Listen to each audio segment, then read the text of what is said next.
আসসালামু আলাইকুম। প্রিয় দর্শক, অন্য মঞ্চের আলাপচারিতায় আপনাদের সকলকে আমন্ত্রণ জানাচ্ছি।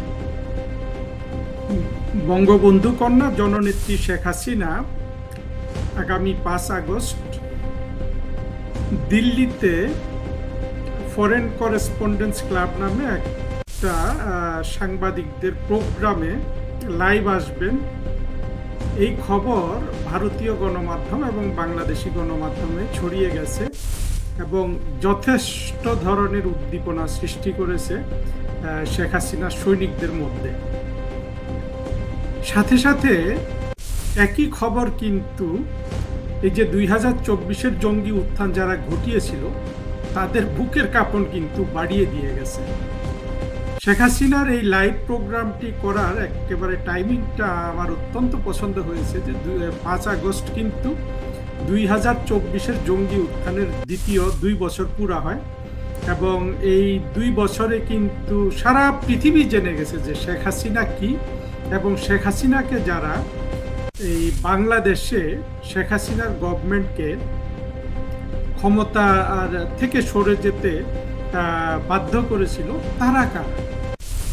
এটার সবচেয়ে একটা বড় প্রতিফলন আমরা দেখতে পাই অতি সম্প্রতি মার্কিন যুক্তরাষ্ট্রের প্রেসিডেন্ট ডোনাল্ড ট্রাম্পের স্পেশাল এনভয় সার্জিও গরের বাংলাদেশ সফরের পর। সেই সফরে আপনারা সবাই দেখেছেন যে 2024 সালে যাদের সাথে মার্কিন যুক্তরাষ্ট্র কোয়ালিশন করেছিল শেখ হাসিনা সরকারের বিরুদ্ধে ষড়যন্ত্রমূলকভাবে অত্যন্ত অন্যায্যমূলকভাবে একটা জঙ্গি উত্থান ঘটিয়ে সেই জামাত এনসিপি কিন্তু সার্জিও গরের দেখা পাননি।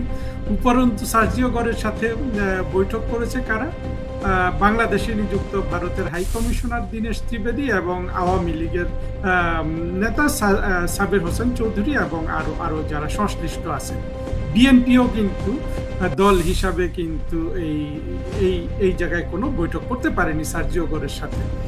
আর পররাষ্ট্রমন্ত্রী খলিল সাহেব একেবারে তার সাথে একটা মিটিং করে অত্যন্ত দিশেহারা ভাব, আমরা সেটা দেখেছি। তারপরে আমরা আরেকটা দেখলাম যে তারেক রহমানের সাহেবের সাথেও একটা সংক্ষিপ্ত বৈঠক হলো। আর সবচেয়ে লম্বা বৈঠকটি হয়েছে এই সার্জিও গর সাহেবের সাথে, দীনেশ ত্রিবেদীর সাথে।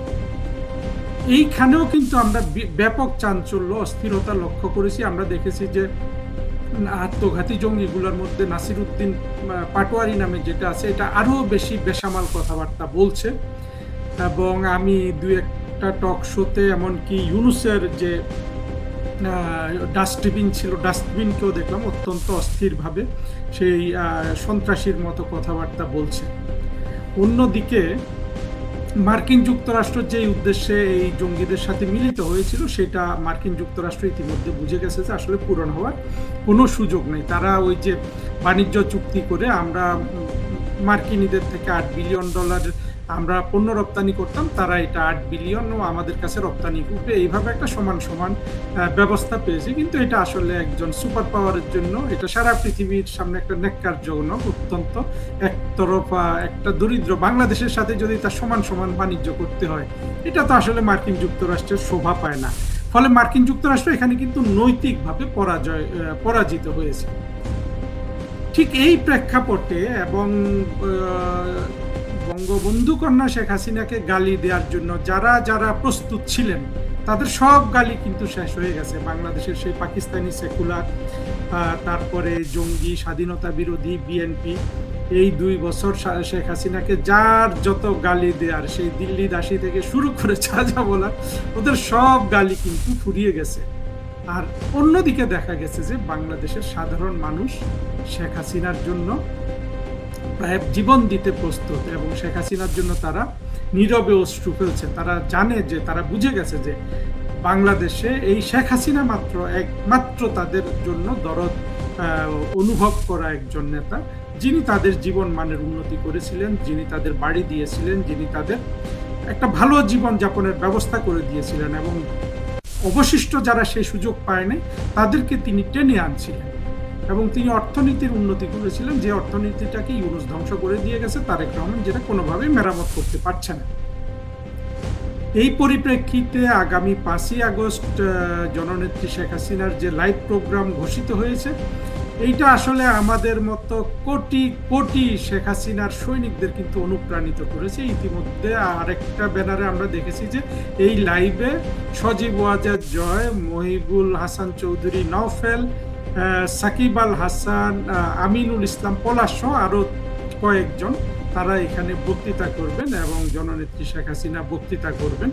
আমরা সবাই গভীর আগ্রহে অপেক্ষা করছি। আসলে আমাদের জন্য এটা অত্যন্ত একটা আবেগের মুহূর্ত হবে এবং সেখান থেকে আমরা কিন্তু অনুভব করতে পারি যে জননেত্রী শেখ হাসিনা যেদিন বাংলাদেশে পা ফেলবেন সেই দিন কি অবস্থা হবে। এরকম একটা ঘোষণাতে আজকে আমি যা দেখতে পাচ্ছি, এবং বাংলাদেশের একটা পত্রিকা bdnews24.com বোধহয়, সেখানে এটা এই জিনিসটা তাদের ফেসবুকে আপলোড করার সাথে সাথে 1 ঘন্টার মধ্যে 10,000-এর বেশি রিয়াকশন পড়েছে, লক্ষ লক্ষ ভিউ হচ্ছে। অন্যদিকে জামাত, শিবির এবং এনসিপির যে যে জঙ্গিগুলো আছে তাদের কিন্তু এখন অত্যন্ত আপনার একেবারে নিয়মান একটা দশা চলছে। এমনকি আপনারা দেখবেন যে 21-এর জঙ্গি উত্থানে যাদের ভিডিও হাজার হাজার ভিউ হতো, সেই কি বলে এই যে আমেরিকাতে চাকরি দেয়া একটা গোলাম মুর্তজা, কিংবা তৃতীয় মাত্রার জিল্লুরের আমি তৃতীয় মাত্রার কথা বলছি না, এতে প্রাইভেট ভিডিওগুলো আপনারা দেখবেন যে এগুলার কিন্তু এখন আর কোনো সেই রকম ভিউ নাই। হ্যাঁ, পিনাকি আর ইলিয়াসের ভিডিওতে এখনো ভিউ আছে, কিন্তু পিনাকি ইলিয়াস এরা তো এমন একটা পক্ষ নিয়ে নিছে, আসলে এত বড় অপরাধের সাথে ওরা যুক্ত হয়ে গেছে যে এগুলো আর কখনো জনসমক্ষে আসতে পারবে না। ওদেরকে এই পিনাকি ইলিয়াস অর্থাৎ বাংলাদেশের অর্ধেক মানুষের সাথে এমন অপরাধ করে ফেলছে যে ওরা কোনোদিন আর মানে এই আন্ডারগ্রাউন্ড লাইফ ছাড়া পাবলিক লাইফ কিন্তু আর লিভ করতে পারবে না। অর্থাৎ 24-এর জঙ্গি উত্থান সংক্রান্ত যত ব্যবসা বাণিজ্য হয়েছে, সেই ইউনুসের বাণিজ্য থেকে শুরু করে সনদ বাণিজ্য, হ্যাঁ, জুলাই সনদ বাণিজ্য, জুলাই যোদ্ধা বাণিজ্য, জুলাই আহত বাণিজ্য, সকল বাণিজ্য কিন্তু শেষ 2 বছরের মধ্যে। আর সকল বাণিজ্য শেষ হওয়ার পর এখন জননেত্রী শেখ হাসিনা লাইভে আসছেন, জননেত্রী শেখ হাসিনা বাংলাদেশে আসবেন। চিন্তা করে দেখুন, আমি যে পরিমাণ উৎফুল্ল বোধ করছি, আমি জানি যে লক্ষ কোটি মানুষ তার চেয়ে বেশি উৎফুল্ল বোধ করছেন, এবং যেদিন জননেত্রী শেখ হাসিনা বাংলাদেশে আসবেন সেদিন কি অবস্থা হবে সেটা কিন্তু এখান থেকে খুব সহজেই আমাদের কাছে অনুমেয়। এই জোটের কাজটা কি? বাংলাদেশ ওই জোটে গিয়ে কি করবে? মশা মারবে না মাছি মারবে এখানে বসে? তারা আবার আমাদের পররাষ্ট্রমন্ত্রী নাকি কে আছে, নাকি উপদেষ্টা কে আছে, একটা কি যেন নাম জানি না, মানে এরা কই থেকে উদয় হয় জানি না, যারা যাই হোক মানে পাহাড়ের সমান। তো তিনি বলেছেন যে এই জোট তো ইরানের বিরুদ্ধে না, এটা হুতির বিরুদ্ধে। আদা খাবে না আদার ঝোল খাবে। হুতি আর ইরানের পার্থক্যটা কি? মানে কি সুন্দর পাগলা বুঝ দিতেছে। একদিন দেখবেন কি এই জোট আবার ইসরায়েলকে স্বীকৃতি দিবে। আমিও চাই যে ইসরায়েলকে বাংলাদেশ সরকার, যে কোনো সরকারি স্বীকৃতি দেয়। তো একদিন ইসরায়েলকে স্বীকৃতি দিলে জোট সরকার কি বলবে জানেন? এটা তো ইসলামের স্বার্থে করা হয়েছে। এই জোট ইহুদিদের বিরুদ্ধে না, এই জোট ইসরায়েলের বিরুদ্ধে না, এটা স্বীকৃতি দিয়েছি আন্তর্জাতিক কারণে। তারপরে ইহুদিরা হচ্ছে ইসলামী অনুযায়ী আহলে কিতাব, এরা ভাই ভাই, আহলে কিতাবি ভাই, এই জন্য এটা স্বীকৃতি দিয়েছি। বলেছিলাম তো ছলের অভাব হয় না, এদের ছল মানে এই কি জোটে তো যাইতে বাধ্য হয়েছে, কোন উপায় নাই না গিয়ে। এই জোটে না গেলে ক্ষমতায় তো 5 মিনিট থাকতে পারবে না। এখন দেখবেন ইরানের বিরুদ্ধে এই জোট না, ইরান আবার কি বলেছে, যেটা আপনি বললেন যে তাদের বিরুদ্ধে যে জোট করেছে তারা সকলে হামলার শিকার হবে। স্বাভাবিক। জামাত, বিএনপি, হেফাজত, চামরানাই পীর, তাদের তো কিছু বলতে শুনতেছি না। তারা কি বলে এই জোটকে? এই জোট যদি এতক্ষণ ধরেন এই আমেরিকা ইসরায়েলের কথিত, যদিও বলে আর সামনে নেই, এই জোটে যদি এতক্ষণ আওয়ামী লীগ থাকতো না, তাহলে বাংলাদেশের প্রত্যেকটা মসজিদে এতক্ষণ খুতবার ছুটে খুতবার বন্যা বয়ে যেত। শুক্রবার লাগতো না, জুম্মাবার ছাড়াই এরা বয়ান দেওয়া শুরু করে দিত, খুতবা দেওয়া শুরু করে, আজকে নতুন জুম্মাবার, এটা বলে তারা শুরু করত। তো এই যে ইরানের এই যে তুরস্কের ড্রোন বানাইছেন, তাও বিএনপির তারেক রহমানের বাড়ির উপরে, ভালো বগুড়ায় বানাইছেন, ভালো কথা। ইরানও বলেছে, খারাপ কি? এখন আর কোনো সমস্যা নেই। ভারত ভারত ইরানের পক্ষে কেন কথা বলে নাই, এর জন্য বাংলাদেশের বামপন্থীরা চিৎকার চেঁচামেচি করেছে, বাংলাদেশের মুসলমানরাও সমালোচনা করেছে। এইবার বাংলাদেশি মুসলমান আর বাংলাদেশি বামেরা কোথায়? এইবার তো ইরানের পক্ষে সরাসরি জোটে গিয়েছে। আপনাদের মনে থাকার কথা যে আমি বলেছিলাম আওয়ামী লীগ ক্ষমতায় থাকতেই যে এই দেশ বিএনপি জামাতের সরকার এসেই ইসরায়েলকে স্বীকৃতি দিবে। এই তো অর্ধেক হয়ে গেছে, অর্ধেকের কাজ হয়ে গেল। একটু যদি এই সরকারটা ডিসেম্বরের পরে যদি আরেক ডিসেম্বর টিকে, তাহলে এই সরকার ইসরায়েলকে স্বীকৃতি দেবে। আবারও বলতেছি, ইসরায়েলকে বাংলাদেশ যে কোনো সরকার স্বীকৃতি দিক, আমি তার পক্ষে। আওয়ামী লীগ দিলে সবচেয়ে ভালো হয়, আওয়ামী লীগ সেই সাহস পাবে না, কারণ আওয়ামী লীগের ভিতরে হাজি বেশি, গাজী বেশি, নামাজি বেশি, তারপর আপনার মসজিদের সভাপতি বেশি, তাই আওয়ামী লীগ ওই সাহস পাবে না। আর আওয়ামী লীগ যদি ওটা করে, ওটা কুফরি হয়ে যাবে। বিএনপির জামাত জোট সরকারি ইসরায়েলকে স্বীকৃতি দিয়ে যাক, আমরা ওই দোয়াই করি, অন্তত একটা ভালো কাজ করে যাক, এই কাজটা আমরা বলতে, কারণ আওয়ামী লীগের পক্ষে সম্ভব না। কারণ আওয়ামী লীগের পক্ষে সম্ভব হলে বহু আগেই স্বীকৃতি দিয়ে দিত। তবে আপনি যেটা বললেন, ইরান যেহেতু হুমকি দিয়েছে, এখন এর আগেও তেলের জাহাজে আমরা দেখেছি যে কাউকে তারা ছাড় দেয় নাই, আমরা দেখেছি। তবে জেনে শুনে বিষ পান করলে কারোর কিছু করার নাই। আর দিন শেষে এই যুদ্ধটা শিয়া সুন্নি মুসলমানের যুদ্ধে নামবে, এটা আপনি নিশ্চিত থাকেন, অলরেডি হয়ে গেছে। এই জোট করার মধ্যে শুধু বাংলাদেশে যুদ্ধে যুক্ত হয় নাই, মূলত এই 14 দলীয় জোট যে করেছে, আগে বাংলাদেশে ছিল আওয়ামী লীগের 14 দলীয় মহাজোট, এখন মধ্যপ্রাচ্যের 14 দলীয় যে মুসলমানদের যে মহাজোট বানাইছে, মজার বিষয় হলো এর মধ্যে কিন্তু তুরস্ক আছে, যে তুরস্ক নাকি মুসলমানদের খলিফা এরদোগান সেও আছে। এরা দেখবেন এই জোটটা দেখবেন দিন শেষে শেষ মুহূর্তে আরবে শিয়া সুন্নি যুদ্ধে পরিণত হবে। ঠিক এর আগে যেমন সাদ্দামের ইরাক এবং হোমেনিদের ইরান যে যুদ্ধটা করেছিল, সেই দিকেই যাবে এই যুদ্ধটা দিন শেষে। এবং মাঝমাঠ থেকে যারা শুরু করেছিল যুদ্ধ, আমেরিকা এবং ইসরায়েল, এদের দেখবেন আর খেলোয়াড় হিসেবে পাবেন না। এখন তারা খেলবে, মাঠে যারা দর্শক ছিল তাদের দিয়ে ফুটবল খেলাবে তারা, এবং তারা দেখবেন সরে গেছে অলরেডি গ্যা। পাকিস্তানকে যেদিন পাকিস্তানের ফিল্ড মার্শাল আসিফ মনির যেদিন হোয়াইট হাউসে চা খেয়ে খাইয়েছিল এবং পিঠে থাপ্পড় দিয়ে বলে থাপ্পড় দেওয়াতে আসিফ মনির মনে করেছিল যে কর্তাই কইছে সুধীর ভাই, আনন্দের আর সীমা নাই, এটা আমাদের জামালপুরের প্রবাদ আর কি। মহা খুশি। তখন আমরা বুঝেছিলাম একে কোনো না কোনো কাজ করাবে, অলরেডি শুরু করে দিয়েছে। প্রথমে আফগানিস্তানকে হামলা করিয়েছে এই পাকিস্তান আসিফ মনিরকে দিয়ে, এখন ইরানে হামলা করাবে। এবং এই জোটের মূল নায়ক পাকিস্তানকে ধরা হচ্ছে। সৌদি আরব মাশাআল্লাহ এদের আনতে এরা বাধ্য, কারণ এদের কাছে টাকা আছে, পয়সা আছে। আর সৌদি আরব টাকা দিবে, $1 দিবে, আমেরিকা ডলার দিবে, আর পাকিস্তান ডলার পেলে নিজের মায়ের বেঁচে ফেলতে পারে। সুতরাং তার পক্ষে সবই সম্ভব। এটা আমার কথা না, এটা আমেরিকার বিচারক বলেছে। এবং ইমরান খান বলেছিলেন যে আমেরিকা টাকা দিলে পাকিস্তানিরা ডলার পেলে মায়েরও বেঁচে ফেলে। এটা আমার কথা না, এটা অন্যদের কথা। তো এই যে শুরু হয়ে গেল এই জোটটা শেষ মুহূর্তে শিয়া ভার্সেস সুন্নি, সুন্নি ভার্সেস শিয়া, এই যুদ্ধ চলমান থাকবে, চলতেই থাকবে। ভেবেছিলাম এই যুদ্ধটা একটা পর্যায়ে গিয়ে থামে, মানে তাও বেশ কয়েক বছর। পাকিস্তান যতই লীলা খেলা আমাদের দেখিয়েছে, আমরা জানতাম যে এই যুদ্ধ থামবার নয়।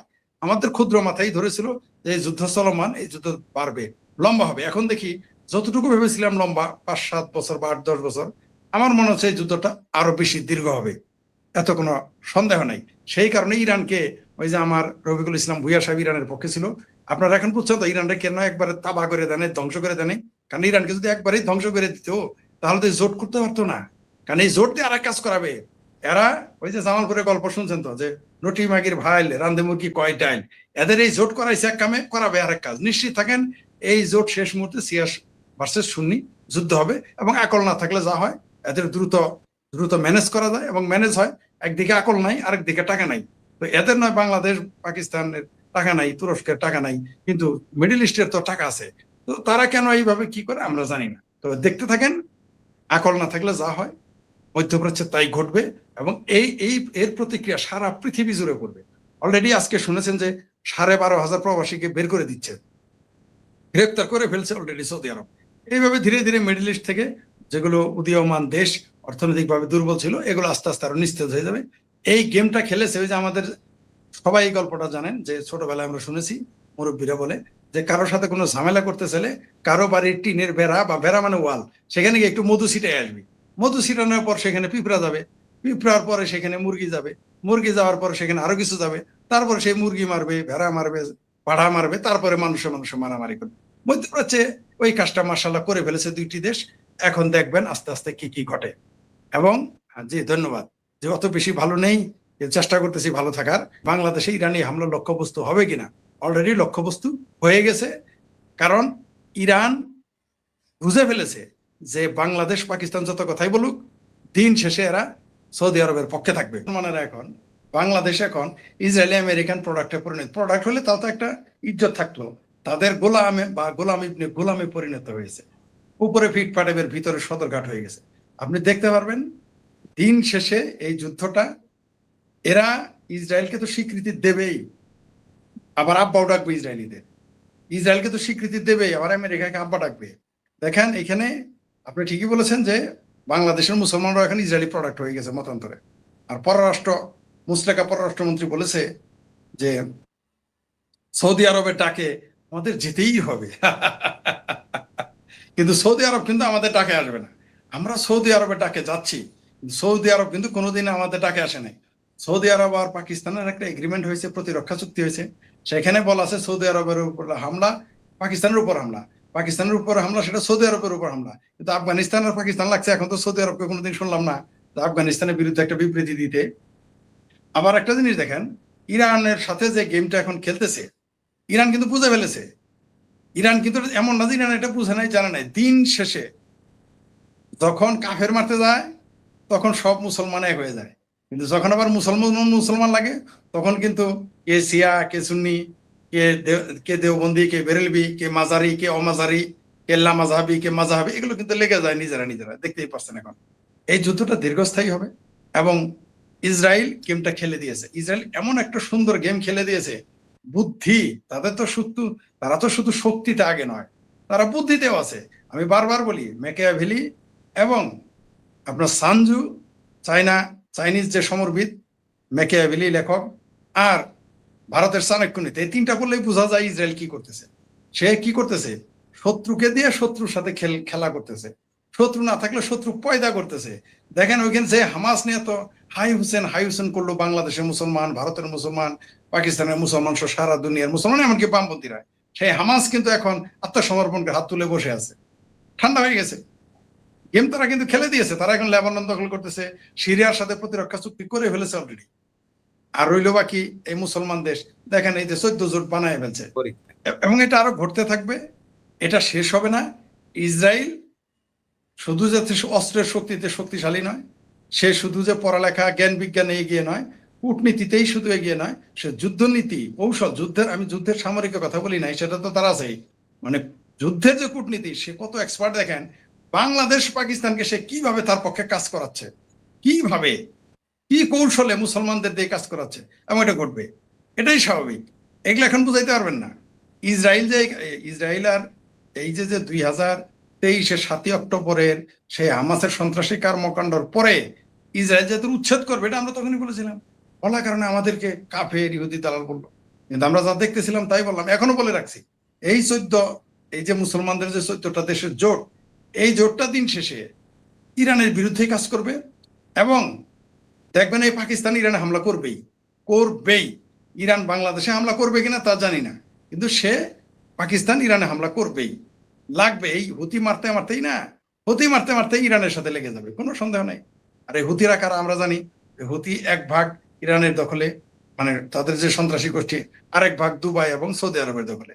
তো এখন মুখোমুখি কারা হবে, আপনি দেখেন কি করতে থাকে। তবে যুদ্ধ দীর্ঘস্থায়ী হবে নিঃসন্দেহে। আপনি যেটা বললেন, বাংলাদেশের মুসলমান, পাকিস্তানের মুসলমান এখন ইসরায়েলি প্রোডাক্টে পরিণত হয়েছে। জি ধন্যবাদ আপনাকে। আমি আজকে এখানে বলে রাখলাম, রেকর্ড করা থাকলো, 27 সালে নির্বাচন দিতে হবে, সেই দাবি আমেরিকা তুলবে। আমেরিকা হাত ছেড়ে দিয়েছে। আমি পান্না ভাই আপনাকে বলেছিলাম যে এরা তো ইউনুস তো আমেরিকাকে দলিল দিয়ে গেছে, পজিশন দিতে পারে নাই। এখন আমেরিকা ব্যবসা করবে, শেখ হাসিনা সমতার ভিত্তিতে ব্যবসা করবে আমেরিকার সাথে।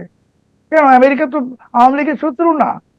এবং সার্জিও গোর যে বার্তাটা দিয়েছেন, আরেকটা কথা আমি আপনাকে বলছি, এটা আপনি চেক করে দেখুন। ঢাকায় মার্কিন দূতাবাসকে নির্দেশ দিয়েছেন, নির্দেশটা উনি দিয়েছেন 31 জুলাই আওয়ামী লীগের সঙ্গে যোগাযোগ বাড়ানোর জন্য। একই নির্দেশ তিনি দিল্লি মার্কিন দূতাবাসকে দিয়েছেন আওয়ামী লীগের সঙ্গে যোগাযোগ বাড়াতে। এগুলা কি ইঙ্গিত? তো খুবই স্পষ্ট, খুবই পরিষ্কার। শেখ হাসিনা যেদিন আসবেন, ওনাকে সিওফ করবেন একাধিক পশ্চিমা কূটনীতিক, সেখানে সার্জিও গৌরব থাকবেন, কার্যকর থাকবেন। সেখানে সার্জিও গৌরব থাকবেন। সারা দেশে বোমা এবং বোমা সদৃশ নানান ধরনের বস্তু উদ্ধার হচ্ছে। সবচেয়ে বড় কথা হচ্ছে সাভারে সম্ভবত প্রেসার কুকার আকৃতির বড় বোমা পাওয়া গেছে এবং এটি রিমোট কন্ট্রোল যুক্ত ছিল, পুলিশ যেটি জানিয়েছে। এবং এইসব ঘটনাকে কেন্দ্র করে সারা দেশে সতর্কতা জারি করেছে পুলিশ। আসলে বিহাইন্ড দ্য স্ক্রিন কি ঘটতে যাচ্ছে, বিশেষ কিছু নাকি এগুলো গতানুগতিক যা ঘটে তাই? অনেক অনেক ধন্যবাদ। দেখুন, বাংলাদেশের যে সন্ত্রাসের যে ট্র্যাক রেকর্ড আমরা যেটা জানি, সেই সন্ত্রাসের ট্র্যাক রেকর্ডে কিন্তু পাইপ বোমা পাওয়া যায়নি কখনো, বা আপনি যেটা বললেন যে প্রেসার কুকার বোমা, এটাও পাওয়া যায়নি। পাইপ বোমা এবং প্রেসার কুকার বোমা এটা শুধুমাত্র দুইটা জঙ্গি সংগঠন ব্যবহার করে। একটা হলো লস্করি তৈয়বা, আচ্ছা, আর হলো আল কায়দা। সব থেকে অবাক জিনিস হলো যে আজকেই দেখলাম যে মেট্রো রেল স্টেশনের নিচে যে দুটো পাইপ বোমা পাওয়া গেছে, ওই পাইপ বোমা ঘটনাটার সময় সিসি ক্যামেরা বন্ধ ছিল। আচ্ছা। তাহলে নিশ্চয়ই জঙ্গিরা তো আর সিসি ক্যামেরা বন্ধ করে নাই। হুম হুম। এবং যে বোমার যে ধারাবাহিক ঘটনাগুলো ঘটছে, মানে আজকেই শুনলাম যে পাইপ বোমার সিসি ক্যামেরা বন্ধ ছিল, কিন্তু এরপর যে কাঁচপুরে বোমা পাওয়া গেল পেট্রোল পাম্পে, এটার কি হয়েছে কোনো ফলো আপ নাই। বা আরো কিছু জায়গায় বোমা উদ্ধার, এমনকি যে প্রেসার কুকার বোমা, এটা কি ফলো আপ? ফলো আপ তো আমরা জানি না। যেটা আমরা জানি, পুলিশ এই প্রথমবারের মতো সারা দেশের রেড অ্যালার্ট জারি করেছে। একটি বিশেষ ভাষা আছে ওই রেড অ্যালার্টে। ওরা বলছে পুলিশের যানবাহনকে লক্ষ্য করে সন্ত্রাসী হামলা হতে পারে। পুলিশের যানবাহনকে, আগে বলা হতো জনগণের যানমাল ইত্যাদি, এখন রেড অ্যালার্ট পুলিশের যানবাহন। তো পুলিশের যানবাহন তো হামলা আমরা 2024 সালে দেখেছি। আর সাম্প্রতিক সময় পুলিশের যানবাহন কোনো সন্ত্রাসী হামলার শিকার হয়নি, বা এই বোমাগুলো কোনোটাই তো আর রাজারবাগ পুলিশ লাইনেও পাওয়া যায়নি বা কোনো থানাতেও পাওয়া যায়নি। তাহলে পুলিশের কেন মনে হলো যে সারা দেশে রেড অ্যালার্ট দিল, বলছে যে পুলিশের যানবাহনকে লক্ষ্য করে সন্ত্রাসী হামলা হতে পারে? এবং এটা পুলিশ তখনই বললো যার ঠিক 48 ঘন্টা আগে মিস্টার সার্জিও গোরের সফরের সময় 30 জুলাই মার্কিন যুক্তরাষ্ট্র যে ট্রাভেল অ্যাডভাইজারিতে আমাদের যে 3 নম্বর ছিল সেটাকে র্যাঙ্ক লোয়ার করেছে, নামিয়ে দিয়েছে 2 নম্বরে। তো সার্জিও গোর আসলেন, প্রবাসী পররাষ্ট্রমন্ত্রী খলিলুর রহমানকে টেক্সট করে সুসংবাদটাও দিলেন যে এটা নামানো হয়েছে। 31 জুলাই কি হলো আমরা তো জানি না। 30 জুলাই রাতেও কি হলো আমরা জানি না, অফিসিয়ালি গণমাধ্যমে নাই। আমরা দেখছি এখানে সেখানে ঠিকই সব মিটিং হয়েছে কাদের সাথে, কিন্তু তারপরেই পুলিশের মনে হলো যে এখন সারা বাংলাদেশে রেড অ্যালার্ট জারি করতে হবে, পুলিশের যানবাহনে সন্ত্রাসী হামলা হবে। তা এটার কারণে তো মার্কিন যুক্তরাষ্ট্র এবং পশ্চিমা বিশ্ব সবাই একটা ভুল বার্তা পাবে। সেটা ভুল বার্তা বলবো না, আমি একটি শঙ্কিত হওয়ার মতো বার্তা। তারা আবার এই ট্রাভেল অ্যাডভাইজারকে 5 নম্বরে 6 নম্বরে নিয়ে যেতে পারে। কেন সেটা আপনি যদি বলেন যেটা আওয়ামী লীগের কোনো কর্মসূচি হতে পারে অগাস্ট মাসে, সেই জন্যে, তাহলে তো বলতো যে নিষিদ্ধ ঘোষিত আওয়ামী লীগ তারা এই ধরনের কাজ করতে পারে। এবার কিন্তু এটা বলা হয়নি, বলা হয়েছে পুলিশের যানবাহনকে লক্ষ্য করে সন্ত্রাসী হামলা। তাহলে পুলিশও জানে, রাষ্ট্রযন্ত্রও জানে যে আওয়ামী লীগ কিছু করবে না। 23শে জুন আওয়ামী লীগের প্রতিষ্ঠা বার্ষিকী উপলক্ষে 2-3 দিন আগে কিন্তু পুলিশ বলেছিল, মানে ওই আওয়ামী লীগের প্রতিষ্ঠা বার্ষিকী উপলক্ষে যা নিষিদ্ধ ঘোষিত সংগঠনের পক্ষ থেকে জি, পুলিশের উপর আক্রমণ জি, হতে পারে। জি, ওইটা তো আমি বললাম যে আগের বার তো সবসময় বলেছে নিষিদ্ধ ঘোষিত সংগঠন, এবার বলা হচ্ছে হ্যাঁ, সন্ত্রাসী হামলা। এবার আর আচ্ছা। নিষিদ্ধ ঘোষিত সংগঠনের নাম নাই। তার মানে পুলিশের কাছে ক্রেডিবল রিপোর্ট আছে যে বাংলাদেশে সন্ত্রাসী হামলা হবে। কিভাবে ক্রেডিবল রিপোর্ট আছে? পুলিশ তো দেখছে বোমা উদ্ধার হচ্ছে, সিসি ক্যামেরা বন্ধ থাকছে, এবং বোমা তো আপনি এটাও তো জানেন যে স্বরাষ্ট্রমন্ত্রী মহোদয় তো বলেছেন যে দেশে কোনো জঙ্গি নাই, বলেছেন না? বলেছেন তো। তাহলে জঙ্গি যদি না থাকলো, কোনো কিছুই নাই, তাহলে আপনারা রেড অ্যালার্ট কেন দিলেন? তার এটা মানে আপনারা এটা তো জঙ্গি না হতে পারে, সন্ত্রাসী হতে পারে প্রশাসনের ভাষায়। জঙ্গি বলেন আর সন্ত্রাসী বলেন, সন্ত্রাসী মানেই জঙ্গি, জঙ্গি মানেই সন্ত্রাসী, মিলিটেন্ট আর টেরোরিস্ট। কিন্তু আপনারা তো জাতির কাছে কিছু লুকাচ্ছেন। কি লুকাচ্ছেন? আমাদেরকে বলেন, আমরাও জানি। তাহলে আপনারা বলেন যে ওই পাইপ বোমাগুলো লস্করে তৈয়বার ছিল। আপনারা বলেন যে ওই প্রেসার কুকার বোমাটা লস্করে তৈয়বার ছিল বা আল কায়দার ছিল। একজনে তো ছিল। এটা তো আর বাংলাদেশি কোন সন্ত্রাসী গোষ্ঠীর কাজ না। বাংলাদেশি সন্ত্রাসী গোষ্ঠী সাধারণত ক্রুড বোমা বানায়, মানে যেটাকে বলা হয় ককটেল ইত্যাদি। কিন্তু এই ধরনের আধুনিক বোমা বানানোর প্রযুক্তি আমাদের আহ, জঙ্গি গোষ্ঠীর কাছেও নাই। এটা একেবারেই লস্করে তৈয়বার প্যাটার্ন। এখন লস্করে তৈয়বা কি? লস্করে তৈয়বা হলো পাকিস্তানি আইএসআই এর মদতপুষ্ট একটি জঙ্গি সংগঠন, যারা ভারতে হামলা চালায়, মুম্বাইতে হামলা চালিয়েছে। আপনি জানেন যে হোটেলে যে হামলা হয়েছিল লস্করে তৈয়বা। তাহলে এখন আপনারা আমাদেরকে আসলে কোন জায়গায় নিয়ে গেছেন? ইউনুস জমানাতে 18 মাসে যে সবকিছু খুলে দেওয়া হয়েছিল, পাসপোর্ট সরি ভিসা খুলে দেওয়া হয়েছিল, পাকিস্তান থেকে কিছু আসলে পরীক্ষা করা হবে না, এই সময় কি ঢুকে গেছে আমাদেরকে বলেন। আমরা জানতে চাই। কারণ আমরা তো জাতি হিসাবে, পুলিশ যদি আক্রান্ত হয়, পুলিশের যানবাহন আশেপাশে তো আমাদের লোকজন আক্রান্ত হতে পারে, আমরা তো পুলিশের সঙ্গে বসবাস করি, পুলিশরাও তো আমাদের সঙ্গেই বসবাস করে। তাহলে কেন বলছেন না? কিছু একটা আপনারা লুকাচ্ছেন। সেই লুকানোটা কি? আর না হয় আমি ধরে নিব যে সার্জিও গোরের যে সফর হলো, সেটাতে আপনাদের যে প্রত্যাশা ছিল, সেই প্রত্যাশাটা পূরণ হয় নাই। সার্জিও গোর এসে এমন কিছু অপ্রীতিকর, এমনকি কালকে হুমায়ুন কবির তিনি উপদেষ্টা, তিনি কিন্তু পররাষ্ট্র বলেছেন, জি, তিনি বলেছেন সার্জিও গোর এসেছিলেন অনুসন্ধান করতে। শব্দটা কিন্তু উনি বলেছেন অনুসন্ধান, মানে ইনভেস্টিগেট। কি অনুসন্ধান করতে আসছেন সার্জিও? সেটাও তো আমরা জানতে চাইতে পারি। উনি কিন্তু বলেন নাই সার্জিও জানতে চেয়েছেন, বলেছে অনুসন্ধান করতে এসেছিলেন। কি অনুসন্ধান করতে আসলেন? এটাই যে এত জঙ্গি উত্থান হচ্ছে কেন, এত বিভিন্ন পতাকা কেন উঠলো, আওয়ামী লীগকে কেন নিষিদ্ধ করে রেখেছো, অন্তর্ভুক্তিমূলক নির্বাচন নাই কেন, এগুলো হলো অনুসন্ধান। এখন পররাষ্ট্র উপদেষ্টা তিনি কিন্তু অফিসিয়ালি অন রেকর্ড বলেছেন সার্জিও ঘোষ এসেছিলেন অনুসন্ধান করতে।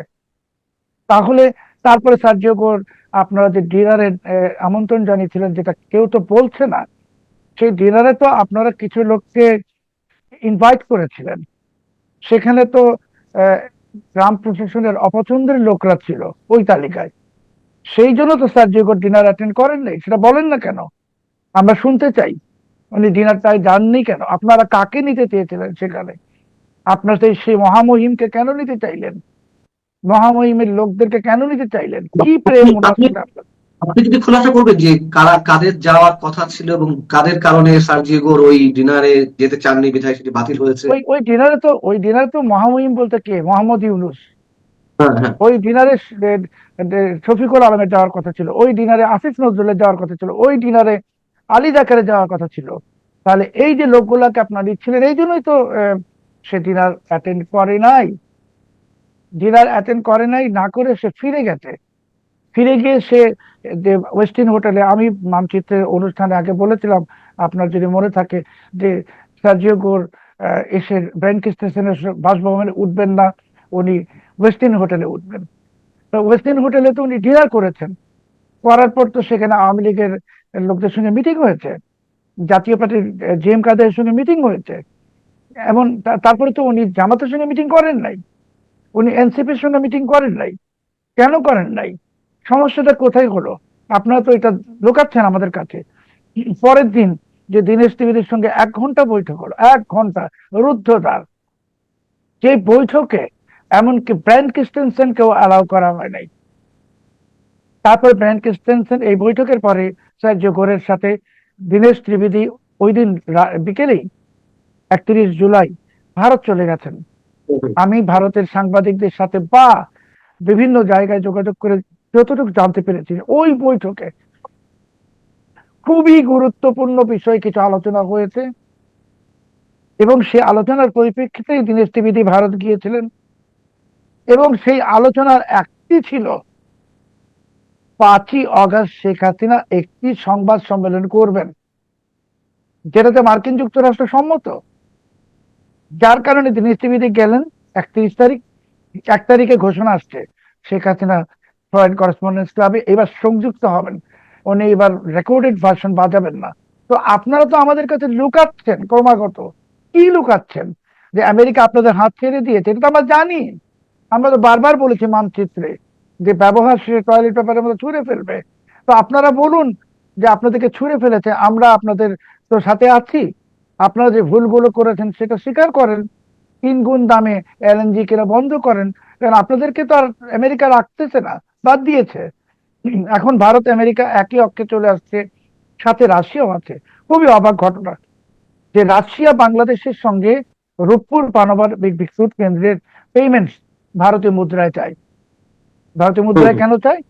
ওরা ডলারে নিবে না, কারণ ওরা তো ডলার ওদের জন্য নিষিদ্ধ। তো ভারতীয় মুদ্রায় চায় মানে কি? ওরা বাংলাদেশি মুদ্রায় নিবে না। বলা তো হয়েছিল পাকিস্তানি মুদ্রায় দেয়, নিচ্ছে না তো, ভারতীয় মুদ্রায় দিতে হবে। তাহলে আপনি ভারতীয় মুদ্রা পাবেন কোথায়? আপনাকে ডলার খরচ করে ভারতীয় মুদ্রা কিনতে হবে। দেখেন, ওরা কিন্তু সিঙ্গাপুরি ডলার বলতে পারতো, ওরা ব্রিটিশ পাউন্ড বলতে পারতো, সৌদি রিয়াল বলতে পারতো, বলে নেই তো ভারতীয় মুদ্রা। নির্দিষ্ট ভাবে রাশিয়া বলে দিয়েছে। তো এটা কি আমেরিকার সম্মতির বাইরে? একেবারেই না, এটা আমেরিকার সম্মতির মধ্যেই। আপনারা এখন একটা জিও পলিটিক্যাল দাবার খেলার মধ্যে, চালের মধ্যে পড়ে গেছেন। বিএনপি সরকার ভয়ঙ্কর চালে পড়ে গেছেন, সেই চাল থেকে আর উদ্ধার নাই। আর আপনাদের যে জামাত, এনসিপি বা উগ্রপন্থী যারা, তাদেরকে আমেরিকা ঠিক যেমনি ভাবে আফগান মুজাহিদিনদেরকে আমেরিকা পরিত্যাগ করেছিল, করে এই আফগান মুজাহিদদের বিরুদ্ধে যুদ্ধ করেছে, আপনাদেরকেও আমেরিকা ত্যাগ করেছে। এতদিন যারা ভেবেছিলেন যে আপনাদের মাথার উপর আমেরিকা আছে, আপনারা বাংলাদেশে কি কি সব জিন্দাবাদ স্লোগান দিচ্ছিলেন, পতাকা ওড়াচ্ছিলেন, কি কি সব করবেন, কোন কোন দেশ দখল করবেন, সব শেষ, গল্প শেষ। এখন আপনাদের অবস্থাটা ঠিক আফগান মুজাহিদিনদের মতো। আপনাদেরকে ব্যবহার করা শেষ হয়ে গেছে। ইউনুসকে আগেই ডিসপোজ করেছে অফ, এখন জামাত ইসলামীও শেষ, বিএনপিও শেষের পথে। পথ একটাই, অন্তর্ভুক্তিমূলক রাজনীতির পথ খুলেন এবং আরেকটা নির্বাচন দেন। সেই দাবি আসছে, এই আমেরিকার পক্ষ থেকে সেই দাবি আসবে। আপনাকে আমি আজকে এখানে বলে রাখলাম, রেকর্ড করা থাকলো, 27 সালে নির্বাচন দিতে হবে, সেই দাবি আমেরিকা তুলবে। কারণ আমেরিকা শেষ করুন, শেষ করুন। আমেরিকা হাত ছেড়ে দিয়েছে। আমি পান্না ভাই আপনাকে বলেছিলাম যে এরা তো, ইউনুস তো আমেরিকাকে দলিল দিয়ে গেছে, পজিশন দিতে পারে নাই। এখন আমেরিকা ব্যবসা করবে, শেখ হাসিনা সমতার ভিত্তিতে ব্যবসা করবে আমেরিকার সাথে। কেন? আমেরিকা তো আওয়ামী লীগের শত্রু না। এবং সার্জিও গোর যে বার্তাটা দিয়েছেন, আরেকটা কথা আমি আপনাকে বলছি, এটা আপনি চেক করে দেখুন। ঢাকায় মার্কিন দূতাবাসকে নির্দেশ দিয়েছেন তিনি, নির্দেশটা উনি দিয়েছেন 31 জুলাই আওয়ামী লীগের সঙ্গে যোগাযোগ বাড়ানোর জন্য। একই নির্দেশ তিনি দিল্লি মার্কিন দূতাবাসকে দিয়েছেন আওয়ামী লীগের সঙ্গে যোগাযোগ বাড়াতে। এগুলা কি ইঙ্গিত? তো খুবই স্পষ্ট, খুবই পরিষ্কার যে যারা এতকাল ভেবেছিলেন তারা আমেরিকার মিত্র, তারা এখন আফগান মুজাহিদিনদের মতো অবস্থা, অথবা মিশরের মুসলিম ব্রাদারহুডের অবস্থা। একথা আপনি আগেও বলেছেন, কিন্তু আজকে যেভাবে আপনি বলছেন যে 27-এর মধ্যে নির্বাচন দিতে হবে, যুক্তরাষ্ট্র সেটি চায়, আপনি এতটা বোল্ডলি কেন বলছেন, এতটা নিশ্চিত হয়ে কেন বলছেন 27-এর মধ্যে একটা নির্বাচন যুক্তরাষ্ট্র চায়? মানে আপনার সোর্স কি এতটাই স্ট্রং, নাকি শুধুমাত্র ইকুয়েশনের জায়গা থেকে আপনি বলছেন? আমি তো সৌভাগ্যটা হয়নি মানচিত্রে আসার বেশ কয়েকদিন। আমি অন্যগুলো প্ল্যাটফর্মে বলেছিলাম যে দীনেশ ত্রিবেদীর সঙ্গে সার্জিও করে ঢাকায় মিটিং হবে। আমি মানচিত্রও মনে বলেছি, এটা কিন্তু কেউ বলেছেন? বলেনি, বলেছি। এবং আমি এই কথাটাও বলেছিলাম, আপনার যদি মনে থাকে, যে সার্জিও গোর আওয়ামী লীগের সঙ্গে মিলে যাচ্ছেন, যোগাযোগ রাখছেন শেখ হাসিনার সঙ্গে নিয়মিত।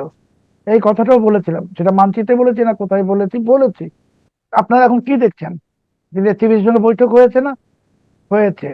আওয়ামী লীগের সঙ্গে বৈঠক হয়েছে না? হয়েছে। টিএম কাদের সঙ্গে বৈঠক হয়েছে না? হয়েছে। জামাত এনসিপির সঙ্গে বৈঠক করেনি। তাহলে বার্তা, আপনার যদি সোর্স বলেন, হ্যাঁ আমার সোর্স তো এতটাই স্ট্রং যে আমি বলছি তো যে এইবার সাহায্যকর দাবি করে গেছেন উত্থাপন, অন্তর্বর্তীমূলক রাজনীতি। এরপরই শেখ হাসিনা বাংলাদেশে আসলে দেখবেন দাবি আসবে নির্বাচন, নিশ্চিত থাকতে পারেন। আরেকটি নির্বাচন হবে, সেটা 2027 সালে দিতে হবে। আমি আরেকটু ব্যাখ্যা চাই আপনার কাছ থেকে। 27-এর মধ্যে নির্বাচন দিতে হবে, মধ্যবর্তী নির্বাচন যুক্তরাষ্ট্র এটি চাইছে। কেন চাইছে? মানে যুক্তরাষ্ট্রের সঙ্গে বাংলাদেশের যে কথিত বাণিজ্য চুক্তি, সেই চুক্তি জায়গা থেকে তো আমরা সবাই বলছি যে আমরা দাস অনুদাসে পরিণত হয়েছি। যুক্তরাষ্ট্র যা চাইবে আমাদেরকে তাই করতে হচ্ছে বা করতে হবে। বোয়িং কেনা থেকে শুরু করে আরো অন্য অনেক কিছু এর মধ্যে হয়েছে। তাহলে কেন যুক্তরাষ্ট্র এখন বিএনপি সরকারকে চাইছে না, অথবা তারা মধ্যবর্তী একটা নির্বাচনের দাবি করতে পারে? যুক্তরাষ্ট্র আমাদের কাছে বিক্রি করবে, তাহলে বিক্রি করলে আমাদের তো টাকা থাকতে হবে কেনার মতো। আমরা তো বিদেশি কোনো ঋণ পাবো না, এশীয় উন্নয়ন ব্যাংক, বিশ্ব ব্যাংক কেউ টাকা দিবে না। চায়নার যে কোম্পানিটা টাকা দিতে চেয়েছিল মংলা বন্দরের পাশে স্পেশাল মিলিটারি কমপ্লেক্সের জন্য, $265 মিলিয়ন নাকি $507 মিলিয়ন, তো সেই কোম্পানিতে তো আমেরিকার ব্ল্যাক লিস্টেড। আপনি চায়না থেকে টাকা নিতে পারবেন না। টাকা আপনাকে বিদেশি ওয়ার্ল্ড ব্যাংক থেকে নিতে হবে, আইডিবি থেকে নিতে হবে। আমেরিকা বুঝে গেছে যে ওই সংস্থাগুলো বিএনপিকে টাকা দিবে না, বিকজ পলিটিক্যাল স্টেবিলিটি নাই, অন্তর্ভুক্তিমূলক রাজনীতি নাই। পলিটিক্যাল স্টেবিলিটি ছাড়া কেউ টাকা দিবে না। আর আপনি যে একটা আমি দামি সংসদ বানিয়ে রাখছেন জামাতকে দিয়ে ইত্যাদি, এটা যে আসলে কৃত্রিম। জামাতকে তো বিশ্বাস করতেছে না আন্তর্জাতিক অর্থ ঋণ দানকারী প্রতিষ্ঠানগুলো, বিএনপি কে ওরা। তাহলে যারা ঋণ নিছে 17 বছর 15 বছর, বছরের পর বছর, সেই পরিবেশটা সৃষ্টি করতে হবে। হাজার হাজার কারখানা বন্ধ হয়ে গেছে, একটা কারখানা খুলছে না। বাংলাদেশের বস্ত্র খাতের যে রপ্তানি কমে যাচ্ছে, প্রতিদিন কমে যাচ্ছে। তো আমেরিকা তো শঙ্কিত, কারণ ওরা তো বিক্রি করবে, আপনি টাকা দিয়ে কিনতে হবে। টাকাই আপনার না থাকলে আমেরিকা কি বিক্রি করবে? আপনাকে তো ফ্রিতে কিছু দিবে না। এই জন্য আমেরিকা চাচ্ছে, অবশ্যই এই জন্য আমেরিকা চাচ্ছে এমন একটা অ্যাটমসফিয়ার বাংলাদেশে, যে অ্যাটমসফিয়ারকে আন্তর্জাতিক বিশ্ব আস্থায় নিবে, ওয়ার্ল্ড ব্যাংক আস্থায় নিবে, এডিবি আস্থায় নিবে, টাকা দিবে, বিদেশি বিনিয়োগ আসবে, আমেরিকা ব্যবসা করবে। ব্যবসা করতে তো আমাকে কেউ ফ্রি অফ কস্ট দিবে না। বিএনপি সরকার টাকা পাচ্ছে না, এটা আমেরিকা শিওর হয়ে গেছে। 5.5 মাস 6 মাস হয়ে গেছে, কোনো টাকা পায়নি। ইউনুস তো পায়ই নাই, ভবিষ্যতেও পাবে না। আমেরিকা এই জন্য অস্থির হয়ে গেছে যে ব্যবসা করার যে একটা তাদের আকাঙ্ক্ষা, বিক্রি করার, কি বিক্রি করবে, কার কাছে বিক্রি করবে? টাকা তো নাই।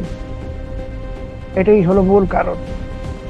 কিন্তু পাল্টা বক্তব্য তো শোনা যায়। আপনি যে কথাগুলো বলছেন তার পাল্টা বক্তব্য তো অনেক আগে থেকেই আছে, যে নতুন কিছু নয়, যে মার্কিন ডিপ স্টেট আবার জামাতকে ক্ষমতা আনতে চায়। এবং মার্কিন এক সাবেক ডিপ্লোম্যাট, তার একটি অডিও বের হলো, তারা এই নির্বাচনে জামাতকে চেয়েছিল। এইগুলো তাহলে কোন ধরনের ডিজাইন? আসলে কে কোন দিকে হাঁটছে?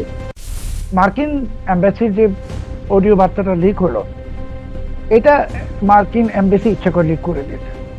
কারণ আপনি তো আমেরিকান এম্বাসিতে গেছেন, ওখানে তো কোনো ইলেকট্রনিক ডিভাইস নিয়ে যাওয়া যায় না। তো ওটা তো ওরাই লিক করেছে। ওয়াশিংটন পোস্ট ওই রিপোর্টটা চেপেছে, মানে একটা অসমর্থিত সূত্র থেকে একটা অডিও কথা একজন লোকের, সে কে সে পরিচয় নাই, ওয়াশিংটন পাবলিশ করে দিয়েছে। কেন? জামাতকে কনফিডেন্স দেওয়ার জন্য যে তোমরাই ক্ষমতায় আসো, নির্বাচনে অংশ নাও। কারণ এটা আমেরিকা জানতো যে জামাত যদি সক্রিয় না হয় নির্বাচনটা ইউনুস দিবে না। আমেরিকা তো চাইছিল যে ইউনুসকে তো পৌঁছিতে বাইডেন প্রশাসন, তো এখন এখান থেকে বের হয়ে আসার জন্য একটা নির্বাচন এবং বিএনপিকে ক্ষমতায় আনা। আমেরিকা জানতো বিএনপি ক্ষমতায় আসবে, কিন্তু জামাতকে একটি ভুল স্বপ্ন দেখানো হয়েছে। কি স্বপ্ন? যে নির্বাচনে তোমরা জিতবা, যেমনি ভাবে ইউনূসকে আর একটা স্বপ্ন দেখানো Fine, হয়েছে। আমি আপনার যুক্তি বুঝতে পারছি, কিন্তু কিন্তু ডিপ স্টেটের তো একটা খেলা রয়েছে, এবং যে খেলার মাধ্যমে একটা প্রাথমিক পর্বে আমরা দেখলাম যে আওয়ামী সরকারের পতন। যদি খেলা নাই থাকে তাহলে তো পতনটা এইভাবে হতো না। তাহলে তারা কি চায় আসলে? আওয়ামী লীগ সরকারের পতন তো ডিপ স্টেট ঘটিয়েছে। তখন একটা এজেন্ডা ছিল, একটা এক্সপেকটেশন ছিল, কিন্তু সেই এক্সপেকটেশনটা 18 মাসে ইউনূস পূরণ করতে পারে নাই, ফেল করেছে, ইকোনমি কলাপস করে গেছে, দেশে মবক্রেসি আমেরিকা পছন্দ করে না। আর এখন যে বিএনপি সরকার আমলে যেটা সবথেকে খারাপ জিনিস হচ্ছে, এই সরকারের আমলে ক্লেপ্টোক্রেসি মানে রাষ্ট্রীয় মদতে দুর্নীতি, এটা আমেরিকা ভীষণ ঘৃণা করে। তো জামাতকে বলা হইতে মিথ্যা একটা আশ্বাস, তুমি ক্ষমতায় যাচ্ছ, একটা টেপ লিক করে দিল, ওয়াশিংটন পোস্ট রিপোর্ট করলো, জামাত খুশি হয়ে গেল, ওরা ক্ষমতায় যাচ্ছে। জামাত তো নিশ্চিত ছিল। ইউনূসকে আর একটা স্বপ্ন দেখানো হয়েছে, বিপ্লবী সরকার হবে, রেফারেন্ডাম দাও। ইউনূস যে নির্বাচনের দিনে, আপনি যদি মনে থাকে, যেভাবে উচ্ছ্বাস দেখাচ্ছিল, 2 হাত তুলে, ভিতরের সব শেষ, নতুন শুরু। ইউনূস তো জানতো যে এই গণভোট এখন মঞ্জুর হবে, অ্যাকসেপ্ট হবে, বলে বিপ্লবী সরকার হবে, বলে সেই বিপ্লবী সরকারের প্রধান ইউনূস কি বিএনপি নির্বাচনে জিতবে বা বিজয়ী হবে, সরকার গঠন করবে, এটার জন্য কি ইউনূস উচ্ছ্বসিত হবে? কখনোই না। ইউনূস তো নিশ্চিত ছিল যে জামাত ক্ষমতায় আসবে, এবং জামাত ক্ষমতায় আসলে ওই রেফারেন্ডাম বা গণভোটকে বাস্তবায়ন করে বিপ্লবী সরকার হবে। এইটার জন্য ইউনূস 2 হাত তুলে উচ্ছ্বাস প্রকাশ করছিল। এত উচ্ছ্বাস ইউনূস নোবেল পুরস্কার পাওয়ার পরেও প্রকাশ করেনি। কিন্তু আমেরিকা ওইখানেই খেলে দিতে, যে বিএনপিকে ক্ষমতায় নিয়ে আসছে তখন তো জামাত হতাশ, আর ইউনূস তো শেষ। বিশেষ করে যখন সংসদে বলা হলো রেফারেন্ডাম হবে না, এমনকি যে দুটো শপথ নেওয়ার অপশন, সংসদ সদস্য হিসেবে আরেকটা কি যেন সংস্কার কি যখন বিএনপি নিল না, তখন তো ইউনূস বুঝে গেছে সব শেষ, তার আশার প্রদীপ নিভে গেছে। আর ইউনূসের তো আমেরিকা থেকে এখন কিছু করার নাই, সরকার তো তার বিরুদ্ধে সরকার আমেরিকাতে। এখন বাংলাদেশে অন্তর্ভুক্তিমূলক নির্বাচনের পরিস্থিতি সৃষ্টি হবে 2027 সালে, আরেকটি নির্বাচন হবে। এটা বিএনপি চাক কি না চাক, আমি শুধু এইটাই বললাম যে হুমায়ুন কবির সাহেবের বক্তব্যটাকে আপনি তো অফিসিয়াল স্টেটমেন্ট হিসেবে ধরতে পারেন। উনি তো বলেছেন যে সার্জিও গোর আসছিলেন অনুসন্ধান করতে, ওইখানেই তো সবকিছু প্রকাশিত হয়ে গেছে। আমরা শেষ করব, তবে আলোচনাটা যেখান থেকে শুরু হয়েছে সেই জায়গা থেকে প্রশ্ন করে, তাহলে এই যে সারা দেশে যে বোমা আতঙ্ক এবং পুলিশের রেড সিগন্যাল, এটার সাথে সার্জিও গোরের কোনো সম্পর্ক রয়েছে? এই বোমাগুলা আগে প্রথম দিকে হয়তো ঘটানো হয়েছে সার্জিও গোরের সিম্পেথি পাওয়ার জন্য, আমার মনে হয়, যেটা আওয়ামী লীগও করেছে, যে জঙ্গি টুঙ্গি হচ্ছে, মানে একটু যদি ভালো সম্পর্ক হতো, ডিনারটা খেত, ভালোবাসা থাকতো, তাহলে বলতো যে এগুলো দমন করব। কিন্তু যখন দেখছি সব উল্টায় গেছে, একদম কোনো কিছুই ঠিক নাই, পাশার দানটা উল্টে গেছে, তখন বলতেছে এখন এসে যে ওই বমে সিসি ক্যামেরা বন্ধ ছিল এবং রেড অ্যালার্ট জারি করা হয়েছে। এখন হলো তারা দিগ্ভ্রান্ত, কারণ সার্জিও গোর এমন কিছু কথা বলে গেছে বিএনপিকে, এমন কিছু কথা যে বিএনপির নেতারা যে এখনো আইসিইউতে ভর্তি হয়ে যান নাই হার্টের সমস্যা নিয়ে, এটাতে আমি যথেষ্ট অবাক হচ্ছি। তবে আমি আপনাকে গ্যারান্টি দিয়ে বলছি যে সিদ্ধান্ত চেঞ্জ হয়ে গেছে। এবার নির্বাচন তো 27 সালে শেখ হাসিনাকে পাঠাবে ওরা, এবং অন্তর্বর্তীমূলক নির্বাচনের পরিস্থিতি হবে। আমি কালকে ফেসবুকে একটা পোস্ট দিয়েছি শেখ হাসিনা কিভাবে আসবেন। আপনাকে আজকে আরেকটা তথ্য দিচ্ছি মানচিত্রের সম্মানিত দর্শকদের জন্য, এটা অন রেকর্ড থাকুক। শেখ হাসিনা যেদিন আসবেন ওনাকে সিওভ করবেন একাধিক পশ্চিমা কূটনীতিক, সেখানে সার্জিও গোর থাকবেন, সেখানে সার্জিও গোর থাকবেন। আচ্ছা, আমরা জানি না আসলে রাজনীতির শেষ বলে কিছু নেই, কূটনীতির শেষ বলে কিছু নেই। তবে আপনি বোমা আতঙ্ক নিয়ে যেটি বলছিলেন, লস্করে তয়বা বা পাকিস্তানের যে উগ্র জঙ্গিবাদী গোষ্ঠী, তাদের যে সম্পৃক্ত অথবা তারা এই ধরনের বোমা তৈরি করে থাকে, তাহলে এটাকে আমরা রিলেট করবো কিভাবে? একদিকে জঙ্গিবাদী গোষ্ঠীর কথা বলছি না, আর একদিকে এক ধরনের নাটক যে সিম্প্যাথি পাওয়ার জন্য এই ধরনের বোমা টোমা রেখে দেওয়া এখানে সেখানে, মানে আসলে বিষয়টা না, যখন ক্যামেরা বলতে বন্ধ হচ্ছিল, সিসি ক্যামেরা বন্ধ ছিল, তাহলে আমি কি বুঝবো? সিসি ক্যামেরা বন্ধ তো সরকার রাখে, মানে সরকারকে পরিষ্কার করতে হবে আমাদের কাছে, যে সিসি ক্যামেরা বন্ধ এক জায়গায় ছিল, প্রেসার কুকারের জায়গায় সিসি ক্যামেরা কোথায় গেল, বা ওই কাঁচপুর ব্রিজের যে পেট্রোল পাম্পের সেখানে কি হলো, সরকার তো বলছে না পরিষ্কার ভাবে কিছু। আমি যেটা বলতে চাচ্ছি যে যদি এই বোমাগুলো সিসি ক্যামেরা যারা বন্ধ করেছে তারা রেখে থাকে, তাহলে গল্পের স্ক্রিপ্ট একটা। আর যদি এটা লস্করে তৈয়বারা রেখে থাকে, তাহলে পুলিশ যে রেড অ্যালার্ট দিয়েছে সেটা তারই ধারাবাহিকতা। আমার মনে হচ্ছে বাংলাদেশে ইউনুসের জঙ্গি শাসনের সময় এত বিশাল পরিমাণ জঙ্গিদেরকে পাকিস্তান থেকে বাংলাদেশে প্রবেশ করিয়েছে, এত বিশাল সংখ্যক বিস্ফোরক ইত্যাদি এসেছে, এখন বাংলাদেশের জাতীয় নিরাপত্তার জন্য এই জঙ্গিবাদ উগ্রবাদ ভয়ঙ্কর হুমকি হয়ে দাঁড়াবে। এবং এটা পুলিশ জেনে গেছে, রাষ্ট্রযন্ত্রও জানে। সালাউদ্দিন সাহেব যদি এখন দয়া করে আর শাক দিয়ে মাছ ঢাকার চেষ্টা না করে আমাদেরকে পরিষ্কারভাবে বলেন যে ইয়েস, এটাই দেশের সামনে একটা ক্রাইসিস, আমরা জঙ্গিবাদ দমনে জিরো টলারেন্স যে অপারেশনে নামবো, অস্ত্র উদ্ধার করেন, হাজার হাজার অস্ত্র আসছে পাকিস্তান থেকে, বিপুল বিস্ফোরক আসছে, উদ্ধার করেন, জিরো টলারেন্স, কে কোথায় কি ইনভলভ এটা দেখা যাবে না, তাহলে বিএনপি সরকারের জন্য ভালো হবে। চাঁদাবাজি বন্ধ করেন, দুর্নীতি বন্ধ করেন। ঠিক 2 বছর আগের কথা মনে আছে? 2024 সালের 5ই অগাস্ট, চারিদিকে ধ্বংসলীলা। আর এই ধ্বংসলীলার মুখে টানা 15 বছরের শাসন হারিয়ে তড়িঘড়ি করে ঢাকা ছেড়েছিলেন শেখ হাসিনা। তারপর থেকে আজ পর্যন্ত ভারতের মাটিতে এক প্রকার অন্তরালে নিভৃতবাসে ছিলেন তিনি। কিন্তু দীর্ঘ 24 মাস পর সেই নীরবতা এবার ভাঙতে চলেছে। হ্যাঁ, ঠিকই শুনেছেন, ক্ষমতাচ্যুত হওয়ার দীর্ঘ 2 বছর পর ভারত থেকে প্রথমবারের মতো প্রকাশ্যে আসছেন বাংলাদেশের সাবেক প্রধানমন্ত্রী শেখ হাসিনা। শুধু তাই নয়, দিল্লির রাজপথের কাছাকাছি এক মঞ্চে তিনি ঘোষণা করতে যাচ্ছেন তার ভবিষ্যৎ রাজনৈতিক রোডম্যাপ এবং কিভাবে তিনি আবার ঢাকায় ফিরে আসবেন সেই প্রস্তাবিত বার্তা। ভারত থেকে প্রকাশিত ঐতিহ্যবাহী পাক্ষিক সাময়িকী ইন্ডিয়া টুডে গতকালই এই সংক্রান্ত এক আলোড়ন সৃষ্টিকারী প্রতিবেদন প্রকাশ করেছে। এই মুহূর্তের ভিডিওতে আমরা বিস্তারিত বিশ্লেষণ করব ঠিক কি ঘটতে যাচ্ছে আগামী 5ই আগস্ট, কারা থাকছেন তার পাশে এবং ঢাকার বর্তমান রাজপথের রাজনীতিতে বা এর কি প্রভাব পড়বে। পুরো প্রতিবেদনটি আমরা সাজিয়েছি আপনাদের জন্য, শেষ পর্যন্ত সঙ্গে থাকুন। ইন্ডিয়া টুডের এক্সক্লুসিভ রিপোর্ট অনুযায়ী আগামী 5 আগস্ট 2026 অর্থাৎ শেখ হাসিনা সরকার পতনের ঠিক দ্বিতীয় বার্ষিকীর দিনটিতে আয়োজন করা হয়েছে এই নজিরবিহীন অনুষ্ঠানটি।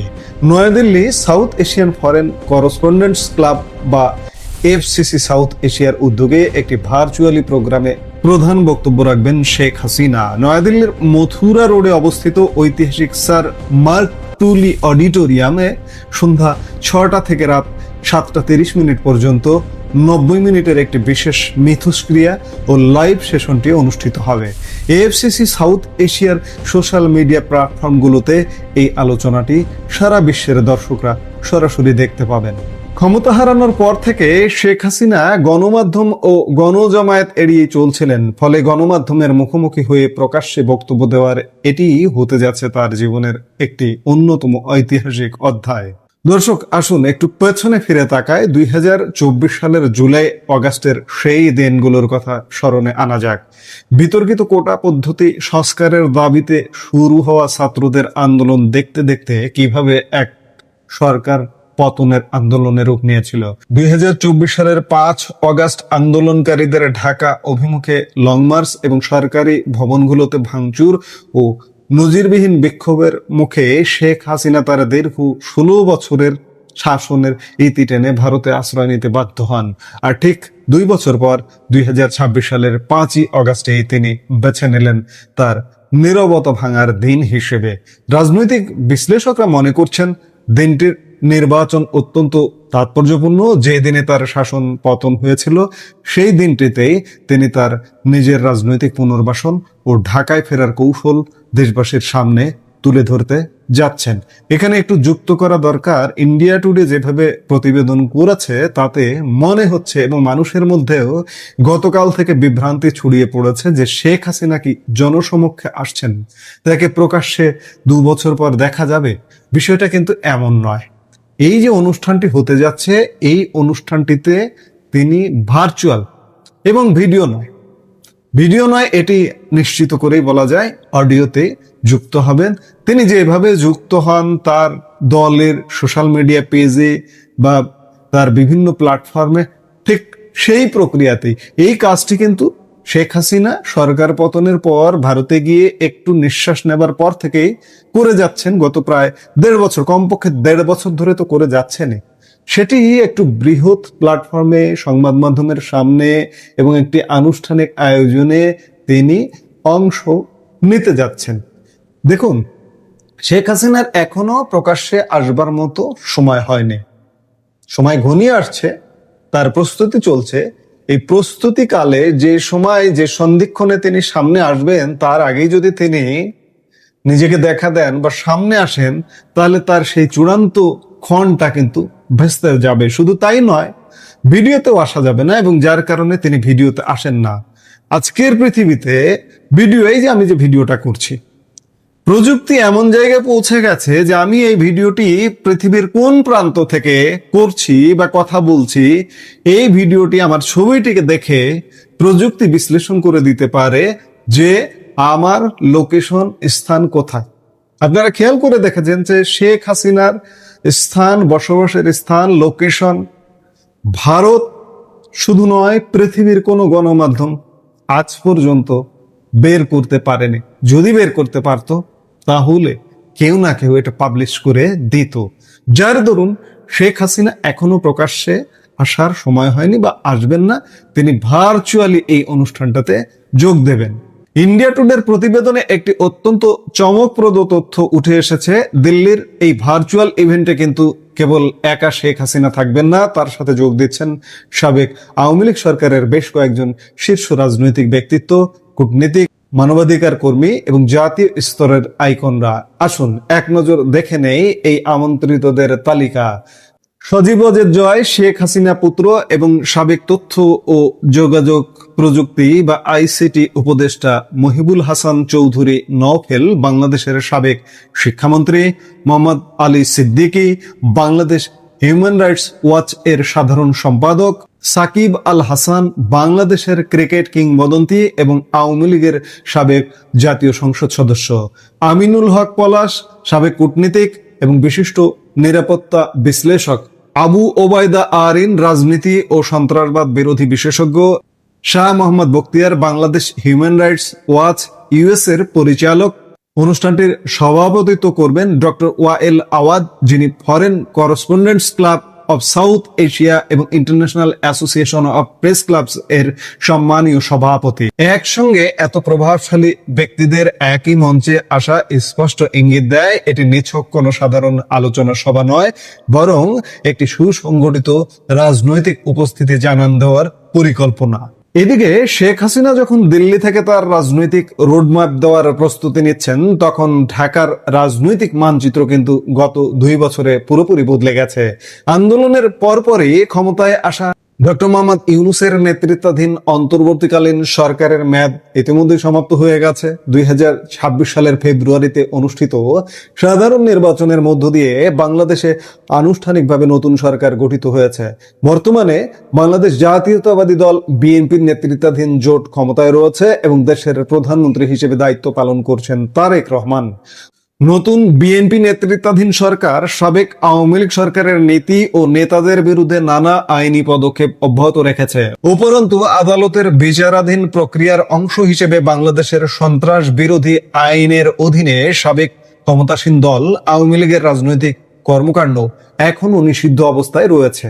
দর্শক, সব মিলিয়ে আগামী 5ই আগস্ট দিল্লির সাউথ এশিয়ান ফরেন করেসপন্ডেন্ট ক্লাবের এই ইভেন্টটি বাংলাদেশ ও ভারতের আন্তর্জাতিক কূটনৈতিক অঙ্গনে বিরাট তোলপাড় সৃষ্টি করতে যাচ্ছে, তাতে কোনো সন্দেহ নেই। একদিকে ঢাকায় নিষিদ্ধ ঘোষিত একটি রাজনৈতিক দলের প্রধান হয়ে শেখ হাসিনা কিভাবে তার পুনর্বাসনের কথা বলবেন, আর অন্যদিকে ভারতের মাটি থেকে এই ধরনের হাই প্রোফাইল প্রকাশ্য বার্তা ঢাকা ও দিল্লির কূটনৈতিক সম্পর্কে কি প্রভাব ফেলবে সেটি এখন দেখার বিষয়। মনে করতেছে যে শেখ হাসিনাকে তারা বন্ধু মনে না করে ভুল করেছে, এগুলো তারা নাকি বলতেছে। আপনার চাইলেও আমি কয়েকবার বলেছি যে এই আমেরিকা কিন্তু ভারত এবং আওয়ামী লীগের একসময় বন্ধু হয়ে যাবে। তারপরে দেখবেন বাংলাদেশের এই যে হায়দ্রাবাদের বঙ্গু আর আমার বাঙ্গুরা কিভাবে লাফালাফি কোদাকুদি আর বামপন্থীরা চিকরি করে। অলরেডি আমার এক ভাবির পোলা বলেই ফেলেছে যে ডিপ স্টেট থেকে সতর্ক থাকতে হবে। আমার ভাবির পোলা বলে ফেলছে, মানে চাষা রাখে, বিষয়টা এরকম। মানে সে নিজেই যাদের গোলাম, তার ব্যাপারে সে সতর্ক থাকতো। আপনি যেটা বললেন আমরা কি পেলাম কি হারালাম, মনে হয় আমরা কিছু পাই নাই, কারণ ওনারা শুধু দিতে জানে না, ওনারা শুধু নিতে জানে, দিতে জানে না। আমরা সেই ৭১-ও দেখেছি, ৭৪-ও দেখেছি, এখনো দেখতেছি, তারা শুধু নিতেই জানে, দিতে জানে না। তারা এখন বুঝতে পেরেছে যে এই ভাবির পোলাদের দিয়ে আর চলবে না, বিএনপির মতো মুসলেকা সরকার দিয়ে আর চলবে না। আর ইউনুসকে দিয়ে চলতো না বলেই তো 18 মাস পরে তাকে সরিয়ে দিল। যদি চলতো তাহলে তাকেই, তারেক রহমানের কপালে আর এই প্রধান মুসলেকা হোক আর যাই হোক, প্রধানমন্ত্রী গিরিয়া তার কপালে জুটতো না।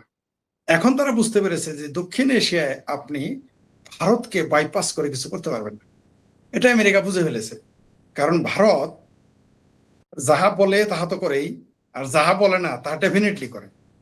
সুতরাং ভারতকে আপনি এড়িয়ে যেতে পারবেন না। আজকে দেখেন, আপনি হয়তো জানেন যে 5ই আগস্টে জুলাই সন্ত্রাসের 2 বছর পূর্তি হবে।